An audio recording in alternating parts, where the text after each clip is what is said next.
There are funny moments in the film, but it's so relentlessly mocking.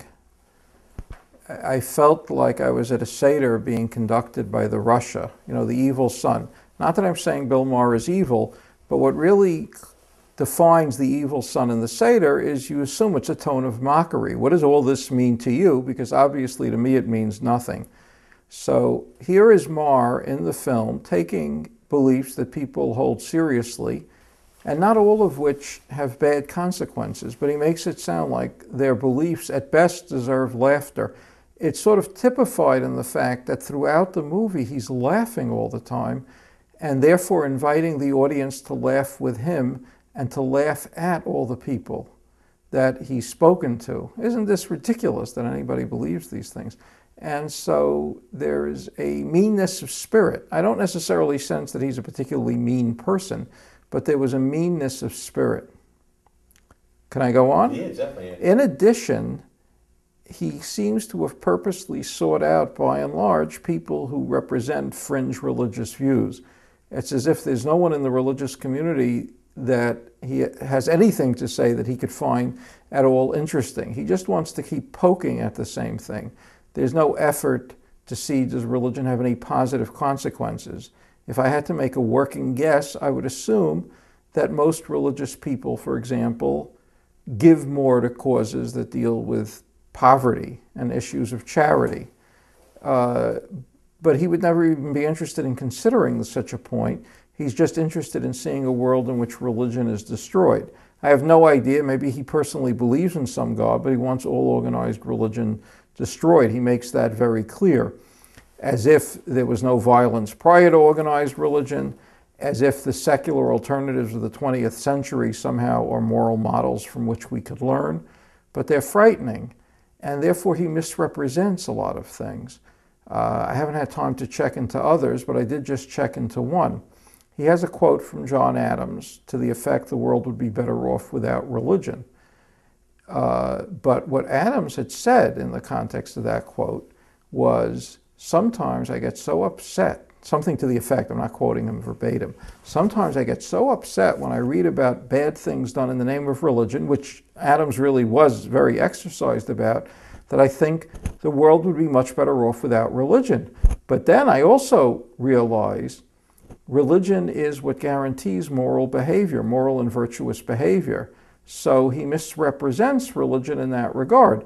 Jefferson, too, had a lot of anger at things that were being done in the name of religion, but he did try to put together his own Bible by extracting from the Bible the verses that he thought, in his case, the verses of Jesus that he thought led to excess, led to good behavior. I'm not going out of my way to defend Jefferson's views on religion. On top of everything else, Jefferson had a very low and pretty awful view of Judaism, and actually as a result of Jews.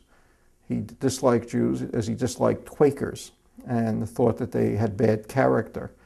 I have no idea whether he ever met a Jew.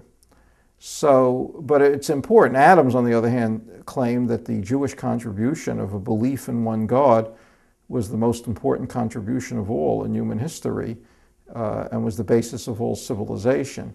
So Maher, like many polemicists, is less interested, I think, in an overall sense of truthfulness than in anything that he can grab that will further his viewpoint. He does try and depict the tendencies towards violence in contemporary Islam, and then sort of collapses all religions together, saying that they're the greatest threat, they can bring about nuclear war. But again, to be fair, the Christians even that he deals with, whom he ridicules and mocks, don't represent any physical danger to anyone. He said they have, in his views, foolish views. The danger, obviously, is more apt to come from Islam. And if you notice, the Christians that he spoke to, he was very willing to laugh at them in their face. He mocked them to their faces because he felt safe. He was not nearly as willing to do so in the case of the Muslims with whom he was dealing. He does emphasize the tendency towards violence, but I noticed there that there was a different type of behavior. Confrontation with the member of Neturei Karta, was willing to meet with Ahmadinejad, showed that it was one of the few times in the film when you sensed more passions, coming out.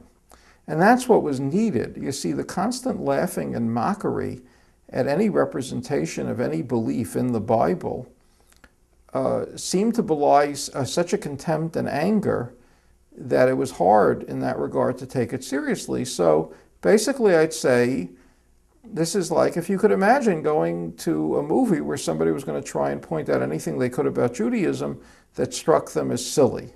And of course you can do that with any religion. You can take, first of all, rituals by definition can always be made to look silly because they're metaphors. In the same way one can make poems look foolish. A poem has a line, my love is like this, and then you give some image and somebody can always laugh at it, and it's like a schoolboy's laughter. It's not the laughter ultimately of a mature person.